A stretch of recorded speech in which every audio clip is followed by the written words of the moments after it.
Did you come to Japan to teach English, but now find yourself stuck in a kind of career rut? In this video, we're going to look at steps that you can take to get out of the classroom and into an alternative career here in Japan. So let's get into it. So perhaps you've come to Japan to teach English, or let's scrap that. You're teaching English in Japan because by doing so, that was the way to get you through the door, to get the visa, and to start life and work here in Japan. Now, I just want to preface this here quickly by saying that, yeah, sure, there are some teachers here in Japan who are passionate educators, who have a history in an educational background. They're loving what they're doing, they're getting job satisfaction, they're progressing, they're with a good school, and it's all good. If you're one of those people, then perhaps this video isn't for you. So why would you actually want to finish teaching English in Japan? Well, let's face it, amongst the industries that foreigners in Japan end up working in, perhaps English teaching is maybe the most popular, certainly for the English-speaking university graduate. However, the English teaching industry in Japan is susceptible to, let's face it, barefaced exploitation in some cases, shortcutting, lower wages, contract issues. What you'll find is that there are many schools, many kind of educational institutes over here that are operating on shoestring budgets, which are looking at ways to cut corners, and often it's the English teacher that bears the brunt of this. I just want to be clear here, this isn't supposed to be a sweeping generalization about the English teaching industry in Japan as a whole, but I think anybody who's familiar with it will know that there are some operators out there that are perhaps a little bit shady, or maybe not shady, but as I said earlier, a shoestring budget kind of restricts the kind of benefits and support that they can give to their teachers. Bit of personal background, if I may, I am a former English teacher. So the first step you need to take if you want to get out of teaching English and into an alternative career here in Japan is to make that decision. I can't stress this enough. It's really easy, or it can be really easy, it was in my case, to get bogged down and kind of in a sense too comfortable in the English teaching industry. Depending on your position, the English teaching industry in Japan is quite comfortable in the sense that you get steady hours, relatively steady income. I mean, it's not great, it's not always terrible though. And often you'll find that not that much responsibility comes with the English teaching industry. Now, this sense of a lack of responsibility, we want to tread carefully here. Of course, if you're an educator, that is a great responsibility. In fact, it should be a profound responsibility. But often, the employers and the working conditions here in Japan don't reflect that sense of responsibility. So it's easier for the teacher to get into this mindset of like, well, I'll just turn up, do the minimum, and then leave it at home. Next step, learn Japanese and learn it to a high level. My own personal opinion, there can be few complaints on the part of the teacher in Japan moaning about their job who can't speak Japanese. You're in Japan, if you want to expand your career prospects in Japan, I think, well, there are other ways around it, but I think it's fair to say that learning Japanese to a high level is going to be, if not step one, the next step that you can take towards pursuing an alternative career here in Japan. The bad news, I would say, is that standards are getting higher. It used to be, a few years ago, the JLPT, the Japanese Language Proficiency Test, which is arguably the default bit of paper that you need to show what your language level is at here in Japan. N1 seems to be where it is at for a lot of potential employers here in Japan. If you know anything about this test, N1 is rock hard. We've covered this in another video, links in the description below, definitely check that out. N1 is where you should be aiming at, but if you fall a little bit short and end up at N2, that's still really good in my opinion, and it's going to open some doors for an alternative career here in Japan. Step 3. Despite what I've just said, don't put all your eggs in the Japanese language basket. You've got to develop other skills. And during Japan's bubble years of the 1980s, when money was flying around and corporate types could pay, I don't know, $100 an hour for an English lesson, Perhaps having English language skills was enough. Unfortunately, or not unfortunately, however you look at these things, those days are over. So you've got to have other skills which you can present to potential employers. And it stands to reason, really. You can speak Japanese, great. But what exactly can you talk about in Japanese? I thought, oh yeah, I can get fluent in Japanese and ka-ching, I'll be making big bucks, I'll have a great job, steady career, all the rest of it. Actually, what I found once I reached my particular level of Japanese fluency is that all it did was open up jobs which were involved in translating manuals for air conditioners or something like that, something that just sounded psychotically boring. So I realized pretty quickly, you know what, I'm going to have to be able to present some other skills to potential employers. Step 4, you've got to get your hustle on outside of teaching English. What I mean here is, again, this relates to the two previous points really about studying Japanese and developing other skills.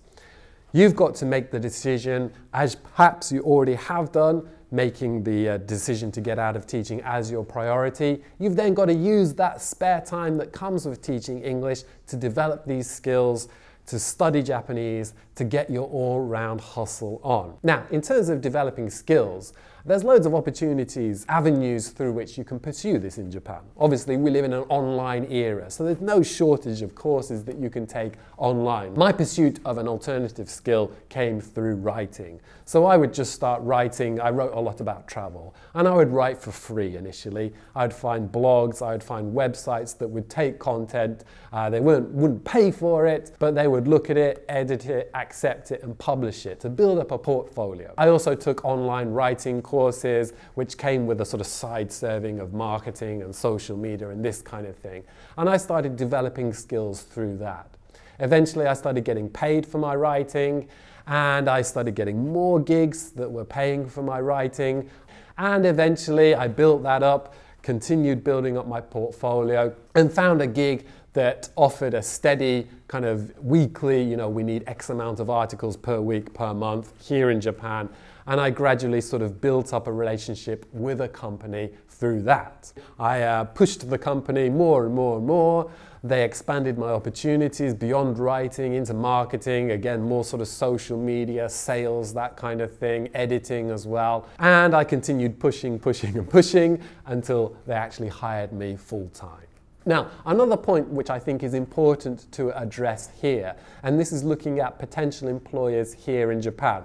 When it comes to developing alternative skills and pursuing kind of qualifications to back these skills up, naturally there are concerns about the credibility of these qualifications. You know, what kind of institute is actually issuing this particular qualification?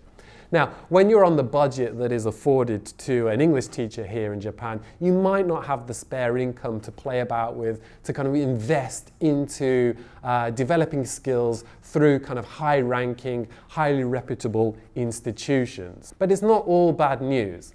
Let's be honest, potential employers here in Japan don't necessarily know or even care that much where your qualifications have come from. So if you sort of dish out some kind of piece on your resume that says I've got X qualification from X institute that nobody's ever heard of, don't worry about this too much. I think from the perspective of a potential Japanese employer is that they want to see you've taken the initiative to get out of what it is that you are stuck in and to pursue something alternative. And not only that, you've actually got bits of paper, qualifications, letters after your name to actually back that up. I think that alone is impressive in and of itself as a qualification for Japanese employers. Actually, if I can just jump back in here again, on a further side note to that, one of the reasons perhaps that the certificate, the qualification is so important in the eyes of a potential Japanese employer is that they perhaps don't have any other way, I should say, to assess, to garner proof of a particular skill. So they rely solely on the bit of paper that says you've got this kind of skill. Step number 5 is to understand and get comfortable with the importance of networking here in Japan. This is how deals get done. It's how marketing gets done for yourself and for the company. It's how sales gets done. It's how growth gets done. So networking is also how things can get started for you in your efforts to pursue an alternative career here in Japan outside of English teaching. Networking can be just going to parties, to be honest with you. Get yourself on the social media platforms, find meetup groups, find workshops, conferences, lectures, many of which are delivered specifically for foreigners living in Japan. This is a great place to get started. You don't need the Japanese language skills to do it, and you'll see how many opportunities there are out there.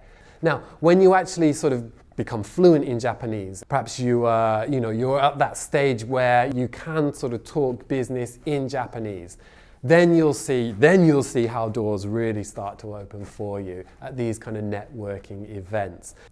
Now, it's worth stressing here actually the importance of networking in job hunting, particularly viewing it from the perspective of a foreigner looking for a job in Japan, a Japanese employer potentially looking to hire a foreigner here in Japan. Networking is a great way to sort of get closer to each other. Meet somebody, a third party, who can introduce you to a potential employer, who can vouch for you to a potential employer. Or it's also a possible way to sort of, directly communicate with a potential employer, to sort of feel each other out before you take things further. So even if you're not in employment, I don't know, it might be worth just getting yourself a business card made. If you're interested in writing, for example, you've not actually started working as a writer, well, hell, just call yourself a writer. Get it on a business card. If you want to be a writer, well, the first thing you've got to do is call yourself a writer. If you want to be a consultant, the first thing you've got to do is call yourself a consultant. Get it on your resume, get it on your business cards, get your name out there, start networking, and that's how things get done in this country, like it or not. So the next step then is to start thinking about your CV or your resume and to start thinking about this in Japanese. The prospect of writing up a resume in Japanese might sound overwhelming at first. And of course it is a challenge, depending on your Japanese ability. But I will say this about the Japanese style of resume. It's pretty much a standard format. There's very little creativity involved in it. So pretty much any company, any potential employer in Japan, when it comes to looking at a resume, they're just expecting this very same format. So in a sense, that makes it kind of easier. What I really want to talk about here is looking at ways that you can develop your English teaching skills, your English teaching history in Japan, and pick out skills that can be applied to other careers, other fields of work. Now, you'll be surprised by how easy this is actually. I mean, let's just think about it. An English teacher, well, first of all, you should be comfortable speaking in front of a whole bunch of people. So presentation skills, delivering speeches, no problem. Planning skills, hopefully you're doing some lesson planning for your English teaching job. There you go, you've got planning skills, record keeping skills. You've obviously got the grasp of the English language. Now, and I don't mean that tritely, I mean that you can compose a nice piece of writing, you know your grammar, you know good word choice, these kind of things. Don't give up on your history as an English language teacher here in Japan. You've got some vital skills, believe in them, and you can put these skills, apply these skills into other fields of work. The final thing that I want to say is to be patient and believe in kind of fate or good luck, if you will. In my own personal experience, it was actually a job listing through Craigslist that I applied to as a writing job, just some sort of random writing job with very little details in the description. And it turns out that it was my future employer, my current employer. Be patient, okay? Keep scrapping away, keep hustling, keep studying Japanese, keep developing those skills. Good things happen to good people. Believe in that. I think it's the case here in Japan too. Otherwise, good luck, happy job hunting, and let me go back to point number one. If you're looking for an alternative career in Japan outside of teaching English, make that decision, make it your priority. Get to it. All right, if you've enjoyed the content of this video, there's links in the description linking to City Cost and other great articles on there that can help support you in your life and work in Japan. Definitely click on those. Subscribe to the channel if you want to. No, please do subscribe. Otherwise, we'll see you next time. Bye-bye.